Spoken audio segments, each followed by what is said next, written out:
Good morning, everybody. Welcome to our grammar lesson for today. Today, we are going to see something very easy. So, the only thing you have to do is to follow or to remember the rules. For example, here we have the use. We are going to see the use of can, could, and be able to. Can is used to talk about possibilities, e.g., can you meet me at 5? Okay. Also, you can use it to talk about ability. I can ride a bike. You can use it to make informal requests and orders, e.g., can you bring me my jumpers?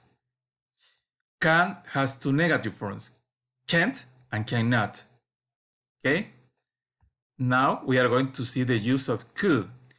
Could is used to talk about past abilities, e.g., when I was a child, I could do handstands. Can is used to make formal requests, e.g., could you fax me that document by Tuesday? The negative form of could is couldn't. And at last, we have the use of be able to. Be able to is sometimes used instead of can or could. For example, be able to can be used with all tenses. E.g., I will be able to see you next week. Here we are using the future time, okay? Now we are going to use it in present, simple present.